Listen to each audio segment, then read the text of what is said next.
ప్రేక్షకులందరూ నమస్కారం. ప్రస్తుతం మనతో పాటు ప్రముఖ ఆధ్యాత్మికవేత్త, ఆస్ట్రాలజర్ బ్రహ్మశ్రీ సుభాష్ శర్మ గారు ఉన్నారు. గురుగారితో మాట్లాడేద్దాం. నమస్కారం గురుగారు. శ్రీమాత్రే నమః. గురుగారు, శ్రీ కొలుదినామ సంవత్సరంలో చాలా వరకు చెడు పరిణామాలు జరిగాయి. ఒక మాటలో చెప్పాలంటే చాలా క్రోధంగా ఉంది.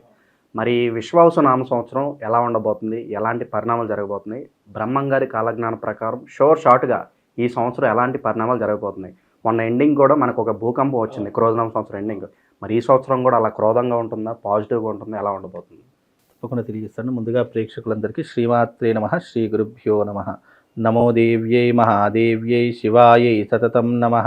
నవ ప్రకృత్యై భద్రాయై నిహతాం ప్రణతాస్మిత. బ్రహ్మంగారు కారణజన్ములు. ఆయన చెప్పినటువంటిది ఖచ్చితంగా జరిగినటువంటి అంచనాలు చూసాము. ఆయన కాలజ్ఞానంలో రాసిన ప్రతిదీ కూడా అప్పుడు రాసినప్పుడు చాలామంది వింతగా అనిపించింది. కానీ అవి జరుగుతున్నప్పుడు, అవి కాలక్రమంలో అవన్నీ అంశాలు నిజమైనప్పుడు ప్రజలందరూ కూడా ఆశ్చర్యచతులైనారు. ఎందుకు అంటే, ఎప్పుడైనా ఒకటి గుర్తుపెట్టుకోండి, మనం ఏదైనా రాస్తున్నాము, భవిష్యత్తులో ఇలా జరగబోతుంది అంటే అది రాస్తున్నప్పుడు కానీ చెప్తున్నప్పుడు కానీ అందరూ కూడా మనం పిచ్చి వాళ్ళలాగా చూస్తూ ఉంటారు. అంటే భవిష్యత్తులో అన్ని పిచ్చి రాతలు లేదా పిచ్చి చేష్టలు ఇవి ఏం జరుగుతాయి అని చెప్పేసి చాలామంది అనుకుంటారు. కానీ అవి జరిగినప్పుడు దాని యొక్క తీవ్రత చాలా భయంకరంగా ఉంటుంది. అలాగే ఈ 2025లో కనుక చూసుకున్నట్టయితే మనకు ఇప్పుడు జరుగుతున్నటువంటి ఈ బ్యాంకాక్లో జరిగినటువంటి ఈ యొక్క భూకంపం ఏదైతే ఉంటుందో అది చాలా తీవ్రమైనటువంటి భూకంపంగా చాలామంది మనకు చాలా న్యూస్ మీడియాలో కూడా చూస్తున్నాం. అయితే ఇక్కడ ఇది కేవలం సంకేతం మాత్రమే.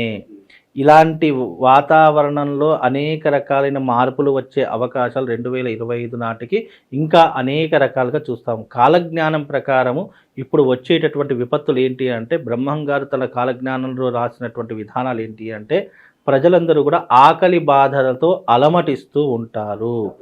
డబ్బులు లేక ఆర్థికపరమైనటువంటి ఇబ్బందులు పడుతూ ఆకలితో అలమటిస్తూ ఉంటారు. సైంటిస్టులు పరిశోధనల పేరుతో అమాయకమైనటువంటి ప్రాణాలను తీసేటటువంటి లక్షణాలు ఏర్పడుతూ ఉంటాయి. అంటే అమాయకులు ప్రాణాలు కోల్పోతూ ఉంటారు అని చెప్పేసి దీని యొక్క అర్థము. అలాగే ఎవరైతే డాక్టర్స్, ఎవరైతే ఈ యొక్క వైద్య నిపుణులు ఉన్నారో వాళ్ళందరూ కూడా ఈ యొక్క వైద్యంలో అనేక రకాలైనటువంటి మానసికంగా, శారీరకంగా ప్రజలందరినీ ఇబ్బందులు పెట్టేటటువంటి లక్షణాలు ఏర్పడుతూ ఉంటాయి. అంటే డబ్బు కోసం కావచ్చు, లేదు అనంటే పేరు ప్రఖ్యాతల కోసం కావచ్చు, వాళ్ళ యొక్క పైకి ఎదగడానికి మనుషులందరినీ కూడా కిందికి తొక్కేస్తూ రకరకాల వ్యాధుల పేర్లతో డబ్బులు వసూలు చేసేటటువంటి లక్షణాలు పెరిగిపోతూ ఉంటాయి. ఇక ముఖ్యంగా నీటి ప్రమాదాలు ఎక్కువగా జరుగుతూ ఉంటాయి.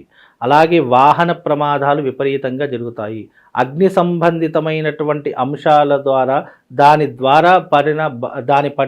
బారిన పడినటువంటి వ్యక్తులు అనేకంగా ప్రాణాలు కోల్పోయేటటువంటి లక్షణాలు ఎక్కువగా ఏర్పడుతూ ఉంటాయి. కనుక ఈ యొక్క విశ్వవసు నామ సంవత్సరం అనేటటువంటిది తీవ్రమైనటువంటి నష్టాన్ని, కష్టాన్ని కలుగజేసేటటువంటి అంచనాలు ఏర్పడతాయి. ఈ 2025లో బ్రహ్మంగారు చెప్పినటువంటి విషయాల్లో ముఖ్యంగా గుర్తుంచుకోవాల్సినటువంటిది జల ప్రమాదాలు ఎక్కువగా జరుగుతాయి. అలాగే జలంలో నివసించేటటువంటి జలచరాలు ఏవైతే ఉంటాయో అవి భూమి మీదకి వచ్చి ప్రాణాలు కోల్పోతూ ఉంటాయి. ఆల్రెడీ చాలా సంఘటనలు జరిగినాయి. అవునండి. సముద్రంలో ఉండేటటువంటి రకరకాలైనటువంటి జంతువులను మనం కంటితో చూసేటటువంటి లక్షణాలు ఈ సంవత్సరం ఏర్పడుతూ ఉంటాయి. సముద్ర మార్గంలో ప్రయాణిస్తున్నటువంటి వారు, సముద్ర తీరంలో ఏదైనా పని చేస్తూ ఉన్నటువంటి వారికి గడ్డు కాలము, ప్రాణాలు కోల్పోయేటటువంటి కాలంగా ఈ యొక్క విశ్వవసునామ సంవత్సరం ఎక్కువగా ఉండేటటువంటి చాలా జాగ్రత్తగా ఉండాలంటారు. నీటి ప్రవాహం దగ్గర నివసిస్తున్నటువంటి వారు, నీటిలో పనిచేస్తున్నటువంటి వారు చాలా జాగ్రత్తగా ఉండాలి. ఇక చూసుకుంటే గనక ఈ యొక్క విశ్వవసు నామ సంవత్సరంలో కాలజ్ఞానం ప్రకారము బ్రహ్మంగారు చెప్పినటువంటిది ఏంటి అంటే గనక, ఆకలి బాధలు, అనారోగ్య సమస్యలు, వైద్య నిపుణులతో ఇబ్బందులు, డబ్బు విషయంలో చాలా తీవ్రమైనటువంటి కష్టాన్ని ఏర్పరచుకుంటాము. అలాగే ఈ సంవత్సరం ప్రాణ నష్టం విపరీతంగా జరుగుతూ ఉంటుంది. భూకంపాలు, సునామీ లాంటి విషయాలు, అలాగే ఆ వాతావరణంలో పెనుమార్పులు, రాష్ట్ర రాజకీయంలో ఇబ్బందులు, అలాగే పంట నష్టం ఏర్పడము, విపరీతమైనటువంటి ఎండ తాకిడికి ప్రజలందరూ కూడా అస్వస్థతకు గురి కావడము, అలాగే విష జ్వరాలు రావడము, మనకు 2019-20 నాటికి మనకు కరోనా వైరస్ ఎలాగైతే వచ్చిందో ఈ సంవత్సరం కూడా కొత్తనైనటువంటి వ్యాధులతో ఇబ్బందులు పడడము, ఇలాంటివి ఎక్కువగా జరిగేటటువంటి సంఘటనలు ఉంటాయి. అలాగే ఈ 2025లో రాసి పెట్టుకోండి, రాష్ట్ర రాజకీయంలో పెనుమార్పులు వచ్చేటటువంటి అవకాశం ఉంటుంది. ముఖ్యంగా స్త్రీల వల్ల రాజకీయ రంగంలో కావచ్చు, సినిమా రంగంలో కావచ్చు, వివాదాస్పదమైనటువంటి వాతావరణం నెలకొంటూ ఉంటుంది. అలాగే మనకు ఉన్నటువంటి ఎన్నో రకాలైనటువంటి ఇబ్బందులను చవిచూసేటటువంటి అవకాశం 2025లో ఏర్పడబోతుంది.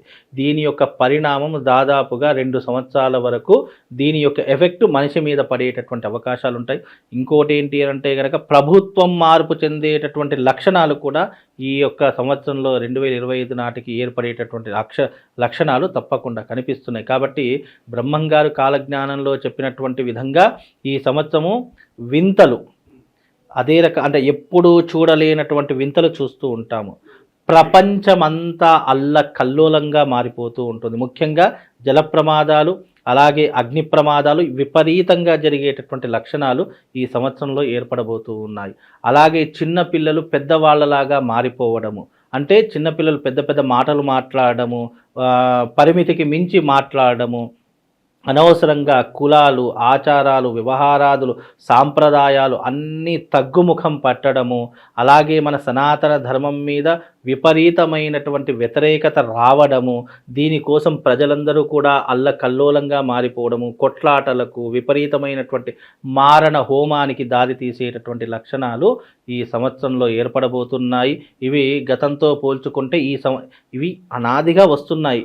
కాబట్టి ఇంకా తీవ్రమైనటువంటి విషయానికి పుంజుకునేటటువంటి అవకాశాలు ఈ 2025 నాటికి ఏర్పడతాయి. కాబట్టి ప్రజలందరూ అప్రమత్తంగా ఉండాలి.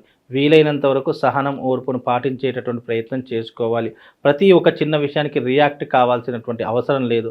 కనుక వీలైనంత వరకు ఇదంతా కూడా బ్రహ్మంగారు కాలజ్ఞానంలో ఎప్పుడో చెప్పారు. కాకపోతే ఈ 2025 నాటికి విశ్వవసునామ సంవత్సరంలో జరిగేటటువంటి లక్షణాలు ఈ రకంగా ఉంటాయి. కాబట్టి ఇవి మీరు రాసి పెట్టుకోండి. మళ్ళీ తర్వాత వీడియోలో కూడా ఇవి వేసుకునేటటువంటి అవకాశం మీకు ఏర్పడిపోతుంది. నేను చెప్పినటువంటిది ప్రతిదీ కూడా ఈ విశ్వవసునామ సంవత్సరంలో ప్రతి ఒక్కరు కంటితో చూస్తారు. విశ్వవసునామ సంవత్సరం ఎప్పటి వరకు ఉంటుంది?